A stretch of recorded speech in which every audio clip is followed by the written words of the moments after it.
দ্রুতগতির ট্রাকের বলি আরও এক প্রাণ। ফের পথ দুর্ঘটনায় মৃত্যু এক কামারশালার শ্রমিকের। ঘটনাকে কেন্দ্র করে উত্তেজনা ছড়ালো বাঁকুড়ার কেশিয়াকুল এলাকায়। স্থানীয় সূত্রে জানা যায়, শনিবার রাত প্রায় 10টা নাগাদ কেশিয়াকুল 3 মাথার মোড় এলাকায় রাস্তা পারাপারের সময় দ্রুত গতিতে আসা একটি ট্রাক সজোরে ধাক্কা মারে এক ব্যক্তিকে। ধাক্কার তীব্রতায় ঘটনাস্থলে রক্তাক্ত অবস্থায় লুটিয়ে পড়েন তিনি। স্থানীয়রা ছুটে এলেও তাকে আর বাঁচানো সম্ভব হয়নি।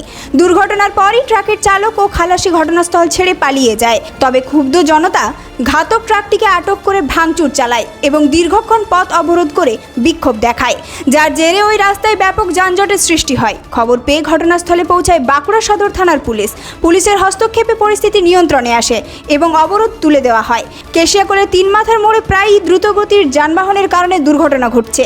বারবার প্রশাসনের কাছে স্পিড ব্রেকার বা বাম্পার নির্মাণের দাবি জানানো হলেও এখনও পর্যন্ত কোনো কার্যকর পদক্ষেপ নেওয়া হয়নি।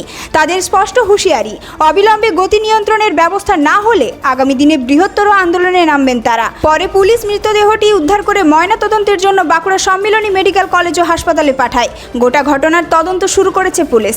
ঘটনাটা স্যার এই জায়গাতে কোনো ট্রাফিকের কোনো সিগন্যাল কিছু নেই। এটা একটা খুব মারাত্মক টার্নিং। এখানে প্রত্যেক সপ্তাহে একটা বড় অ্যাক্সিডেন্ট হচ্ছে। বিগত 7 দিন আগে একটা বড় লঞ্চের অ্যাক্সিডেন্ট হয়েছে। এর আগে এখানে এরকম বিভিন্ন রকম ঘটনা ঘটেছে, অনেক প্রাণ গেছে। এর জন্য আমরা থানাতে অনেকবার কমপ্লেন করছি। এখন কি হয়েছে, আমাদের এখানে লোকাল একটি ছেলে তিনি পেরিয়ে আসছেন, একটা বড় লরি আছে, তাকে স্পট একদম মাথা পিটিয়ে চলে গেছে। এর জন্য আমরা থানাতে এর আগের বার অনেকবার বলেছি, কোনো সুরাহা মেলেনি। এর পরে আমরা আবার বলছি, এর জন্য আমরা যদি কোনো কিছু না পাই আমরা কিন্তু অবরোধ করবো।